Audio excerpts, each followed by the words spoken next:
Hello friends, अगर आपने अभी तक मेरे चैनल को सब्सक्राइब नहीं किया तो चैनल को सब्सक्राइब करें और साथ ही बेल आइकन को भी क्लिक करें, जिससे मेरी आने वाली हर वीडियो की नोटिफिकेशन आपको मिल सके। एपिसोड की शुरुआत मॉल से होती है। मॉल के बाहर मिंगवे की कार आती है। वहीं मिंगवे, गुयेन और शाओया कहीं जा रहे होते हैं। मैनेजर कार का डोर ओपन करता है। मिंगवे कार में बैठ जाती है और अपने साथ गुयेन के बैठने का इंतजार करती है, लेकिन शाओया गुयेन को ढुमका मारकर मिंगवे के साथ बैठ जाती है, जिससे गुयेन और मिंगवे के अरमानों में पानी फिर जाता है। तो मिंगवे अपनी चालाकी से शाओया से कहती है कि शाओया, कुछ दिनों से मैं काम में बहुत बिजी थी, जिस वजह से मेरे गर्दन पर थकावट की वजह से दर्द हो रहा है, तो क्या तुम पीछे बैठकर बाद में मेरी मसाज कर सकती हो? शाओया कहती है कि हाँ, क्यों नहीं, मुझे तो आपकी सेवा करने में खुशी होगी। ये कहते ही वो पीछे बैठ जाती है। गुयेन वहीं खड़ा मुस्कुरा रहा होता है और मिंगवे के पास बैठ जाता है। कार में बैठने के बाद गुयेन मिंगवे की सीट बेल्ट लगाने के लिए उसके क्लोज जाता है, तो मिंगवे घबरा के कहती है कि तुम ये क्या कर रहे हो? गुयेन कहता है कि रूल्स को फॉलो करते हुए तुम्हारी सेफ्टी के लिए सीट बेल्ट बांध रहा हूँ। मिंगवे की सीट बेल्ट बांधने के बाद गुयेन अपनी भी सीट बेल्ट बांध लेता है। फिर मिंगवे अपना हाथ सीट पर रखती है, तो गुयेन समझ जाता है कि मिंगवे क्या चाहती है। दोनों अपनी ख्वाहिश को पूरी करने ही वाले होते हैं, पर शाओया उनकी ये ख्वाहिश पूरी होने नहीं देती और मिंगवे को एक बॉक्स देकर कहती है कि मैं तो आपको ये बताना ही भूल गई, ये तो बहुत ज्यादा डिलीशियस है। मिंगवे मुस्कुरा कर उससे बॉक्स ले लेती है। गुयेन और मिंगवे एक दूसरे को देखने लगते हैं और थोड़ा शर्मिंदा भी होते हैं। फिर गुयेन मिंगवे से पूछता है कि क्या उसे गर्मी लग रही है? मिंगवे कहती है हाँ, थोड़ी सी लग रही है। ये कहते ही दोनों साथ ही एसी ऑन करने के लिए अपना हाथ बढ़ाते हैं, तो गुयेन कहता है कि वो ऑन कर लेगा। अधूरी ख्वाहिश और एसी ऑन करने के बाद अपने सफर के लिए निकल पड़ते हैं। चलते चलते कार बहुत ही ब्यूटीफुल जगह से गुजर रहा होता है, तो शाओया मिंगवे से कहती है कि देखो ये कितना खूबसूरत नज़ारा है। उस नज़ारे को देखने के लिए कार वहीं रुक जाती है और तीनों कार से निकल कर घूम रहे होते हैं। मिंगवे और गुयेन साथ होते हैं। मिंगवे गुयेन को अपनी तस्वीर लेने के लिए बोलती है और कहती है कि मेरे पीछे के सीनरी को कैप्चर करना मत भूलना। ये कहते ही वो बहुत ही अच्छे स्टाइल मारती है, लेकिन गुयेन तो अपने बाल सेट करके अपनी ही सेल्फी ले रहा होता है। मिंगवे खुश होती है कि गुयेन उसकी अच्छी तस्वीरें ले रहा होगा, पर जैसे ही वो उससे मोबाइल लेकर देखती है तो उसमें उसकी एक भी तस्वीर नहीं होती, सारी की सारी गुयेन की होती हैं। तो वो उसे मार कर कहती है ये तो बस तुम्हारी सेल्फीज हैं, तुम्हारी हिम्मत कैसे हुई मुझे बेवकूफ़ बनाने की? गुयेन ये सब एंजॉय करता है। गुयेन से बेवकूफ़ बनने के बाद मिंगवे शाओया के पास जाती है। शाओया उसकी अच्छी तस्वीरें ले रही होती है। वहीं गुयेन पर मक्खियों का हमला हो जाता है। वो उन्हें खुद से दूर करने की कोशिश करता है। उसे ऐसा करता देखकर मिंगवे उससे पूछती है कि वो ये क्या कर रहा है, तो गुयेन कहता है कि ये मक्खियाँ कहाँ से आ गई। मिंगवे ये सुनकर अपने बैग से स्कार्फ निकाल कर खुद को प्रोटेक्ट करने लगती है। वहीं गुयेन मक्खियों से बचने के लिए अंधों की तरह भाग रहा होता है और उनसे बचने के चक्कर में गुयेन मुंह के बल गिर जाता है और उसे चोट लग जाती है। उसे गिरता देखकर मिंगवे और शाओया वहीं रुक जाते हैं। मक्खियों से बचने और चोट लगने के बाद मिंगवे गुयेन की मरहम पट्टी करने लगती है और गुयेन से कहती है कि अपना सर मेरी तरफ करो। वो उसके बालों से घास निकालती है और फिर उसके फेस पर लगी चोट पर हाथ रखती है, तो गुयेन को पेन होता है और वो मिंगवे को मैडम कहकर कहता है कि मुझे दर्द हो रहा है। मिंगवे कहती है कि क्या मैडम, ये मैडम कहकर किसे बुला रहे हो? गुयेन उसकी नाराजगी कम करने के लिए उसे प्रिटी लेडी कहकर बुलाता है। मिंगवे कहती है कि मक्खियों ने तुम पर ही हमला क्यों किया और वो सिर्फ तुम्हें ही क्यों काट रही थी? गुयेन कहता है कि शायद इसलिए कि मैं बहुत स्वीट हूँ। मिंगवे हंसकर कहती है कि अपने मुंह मियाँ मिठू। ये कहते ही शाओया का दिया हुआ बैंडेज वो गुयेन के चोट पर लगा देती है। गुयेन मिंगवे को प्यार से देखकर कहता है कि तुम बहुत ब्यूटीफुल हो। मिंगवे कहती है कि क्या मतलब है तुम्हारा? तुम ये कहना चाहते हो कि मैं पहले ब्यूटीफुल नहीं थी? गुयेन कहता है कि तुम ब्यूटीफुल हो, लेकिन खूबसूरत से ज्यादा बदतमीज भी हो।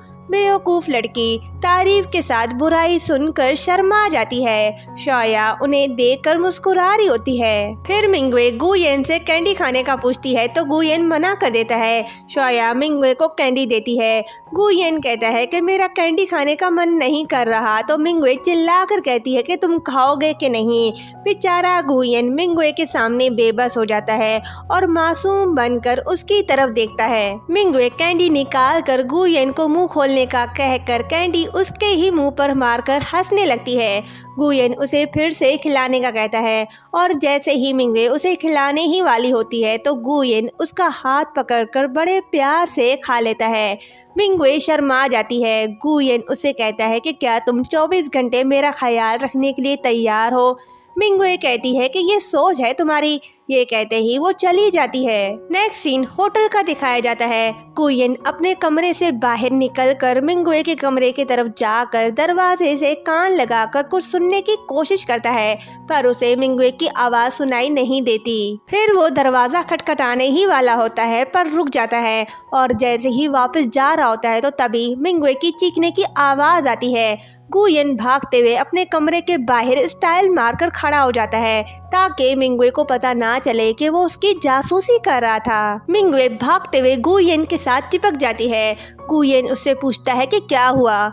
मिंगवे रोते हुए बताती है कि मेरे कमरे में बहुत बड़ा कॉकरोच है।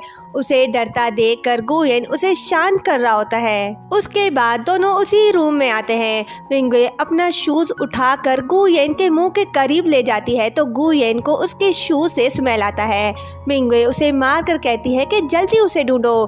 गुयेन पूछता है कि वो कहाँ था। मिंगवे इशारा करके बताती है कि वो वहाँ था।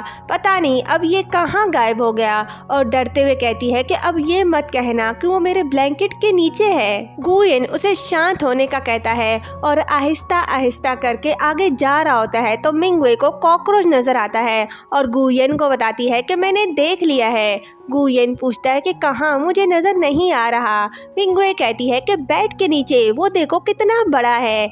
गुयेन देख लेता है और मिंगवे को चुप होने का कहकर आहिस्ता से आगे बढ़ रहा होता है। वहीं दूसरी तरफ शोया अपने रूम में होती है और उसे मिंगवे के कमरे से चीखने की आवाज सुनाई देती है तो वो दीवार से कान लगाकर सुन रही होती है कि आखिर क्या मसला है। वहीं मिंगवे चिल्लाकर कहती है कि मुझे डर लग रहा है। गुयेन कहता है कि आहिस्ता चीखो, अगर किसी ने सुन लिया तो ये कितना एम्बैरेसिंग होगा। जैसे तैसे करके गुयेन कॉकरोच को मारकर वॉशरूम में फेंक देता है। गुयेन जब वापस आता है तो मिंगवे चादर ओढ़ कर बैठी होती है और गुयेन से पूछती है कि वो चला गया। गुयेन कहता है हाँ। फिर उसे पूछता है कि क्या तुम्हें कॉकरोच से डर लगता है। मिंगवे हाँ कहती है तो उसे डराने के लिए गुयेन कहता है कि मैंने एक और पकड़ लिया है, जिससे मिंगवे डर के मारे चिल्लाकर बेड पर ही लेट जाती है। गुयेन हंसकर कहता है कि मैं मजाक कर रहा था, वो चला गया है, अब तुम बाहर आ सकती हो। मिंगवे गुस्से से कहती है कि बदमाश कहीं के, तुम्हें पता था मैं कॉकरोच से डरती हूँ, फिर भी मुझे डराने की कोशिश की। ये कहते ही वो पिलो उठाकर गुयेन को मारने लगती है। लड़ने झगड़ने के बाद दोनों बातें कर रहे होते हैं। मिंगवे गुयेन से कहती है कि एक्चुअली मैं तुमसे पूछना चाहती हूँ कि जब भी मैं तुम्हारे पास होती हूँ तो सब कुछ इतना आसान क्यों हो जाता है। गुयेन कहता है शायद इसलिए कि मैं चाहता हूँ कि तुम मुझसे प्यार करो। मिंगवे कहती है कि अच्छा होगा कि तुम सीरियस हो जाओ। गुयेन कहता है कि मैं सीरियस हूँ। फिर उसे बताता है कि मैं बचपन से ही अपनी फैमिली को सपोर्ट करता आ रहा हूँ, इस सोसाइटी ने मुझे सब कुछ सिखा दिया है। फिर मिंगवे गुयेन से उसकी फैमिली के बारे में पूछती है। गुयेन बताता है कि जब मैं छोटा था तब मेरी माँ गुजर गई और मेरे डैड ज्यादा कर्जे में डूबने की वजह से हमें छोड़कर भाग गए। उसकी दुख की कहानी सुनकर मिंगवे थोड़ी उदास हो जाती है और कहती है कि तुमने छोटी सी उम्र में इतना सब बर्दाश्त किया, फ्यूचर में अगर तुम्हें किसी भी मुश्किल का सामना करना पड़े तो तुम मुझे बता देना, मैं तुम्हारी हेल्प करूंगी। गुयेन कहता है कि मुझे किसी हमदर्दी की जरूरत नहीं। मिंगवे कहती है मैं तुम पर कोई सिंपैथी नहीं कर रही, मैं बस तुम्हारी हेल्प करना चाहती हूँ, तुमने भी मेरी कई बार हेल्प की है। गुयेन कहता है ये तो कुछ भी नहीं है, लेकिन मैं तुम्हें अभी भी थैंक्स कहना चाहता हूँ। मिंगवे पूछती है कि तुम मुझे थैंक्स क्यों कहना चाहते हो। गुयेन कहता है तुम जानती हो मैं तुमसे बहुत प्यार करता हूँ, मिंगुए कहती है बस करो, तुम्हारी इस बात पर कोई भी यकीन नहीं करेगा।